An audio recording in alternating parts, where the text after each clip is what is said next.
শেষ অবধি দেখবে, তবেই তো হাসি আর পায়খানা একসাথে পাবে। শালা এই লোকটা আমায় মেরে ফেলে দিল, যা বাবা মরে গেলাম। বাবা কেউ দেখতে পাওয়ার আগে নি পালাই কেন থেকে। বাঁচাও বাঁচাও, কিডন্যাপ করে চলে গেল গো। ভাই যা, এই ছেলেটা তো আমার বউকে নিয়ে পালিয়ে গেল। এবার আমি রাত্রিবেলা কথা বলবো কার সাথে?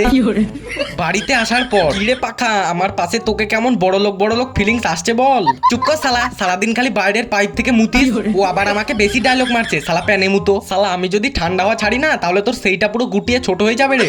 শালা আম চুরি করতে গিয়ে একদম গরমে মরে গেলাম। তুই শালা চুপ কর তো, রাশিয়ান এসি রে। শালা তোদেরকে ঘরটাকে ঠান্ডা করতে দিয়ে গিয়েছি, তোরা শালা ঘরটাকে ঠান্ডা না করে ঝগড়া করে আর ঘরটা গরম করছিস, তাই তো? খালি এসি বসালে হবে? চালাতে হবে তো, তবেই তো ঘরটা ঠান্ডা হবে। শালা তুই যা বিল তুলিস, তোর বিলের টাকাটা দিতে গিয়েই তো মালিকের নিচেরটা মাথায় উঠে যাবে। দূর শালা, তোদের মুখের সামনেই থাকবো না, যাই করা তাল চুরি করে খাইগা। দূর, এই পেছন ফাটা গরমে কোনোদিন বাঁচা যায়? আরে ভাই তুই চিন্তা করছিস কেন? আর কয়েকদিন পরেই তো বর্ষাকাল চলে আসবে, আর তখন আমরা ভালোভাবে পেকে যাব। তখন তাহলে বেশ ভালোই হবে বল, পেকে পেকে লোকের মাথায় ঘাপ ঘাপ করে পড়বো একেবারে। ঠিকই বলেছিস ভাই, যতদিন না পেকে মানুষের মাথায় পড়ছি ততদিন আমার রাগ মিটছে না। ভাই বাবু, তোর আবার কিসের রাগ রে?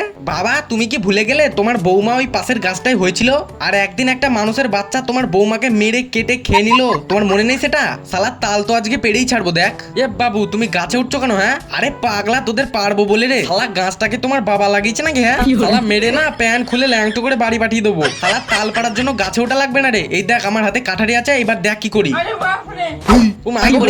এই তো শালা পড়েছে রে, শালা হারামজাদা লোক কোথাকার। এবারে ফটাফট শ্বাস বার করে খা। এ বাবু একদম আমাদের খাবে না কেন রে? শালা তোদেরকে এত কষ্ট করে গাছ থেকে পারলাম, আর এখন বলছিস খাবো না? আমরা গাছে থাকলে পেকে আরো বড় হতাম তো নাকি? শালা তোরা পাগলা নাকি রে? পাগলে আর তোদের পাওয়া যাবে? যখন খুশি মানুষের মাথায় দুমদাম করে পড়বি আর পচে নষ্ট হবি। ওর থেকে ভালো এখনই কেটে খেয়ে নি, মজা লাগবে। এখন আমাদের ভেতরের শ্বাসগুলো শক্ত হয়ে গেছে, মানে তুমি খেলে আর মজা পাবে না। আচ্ছা কই দেখি। ও বাবা গো, এই শালা লোকটা তো পুরো আমার সেইটা কেটে দিল বাবা।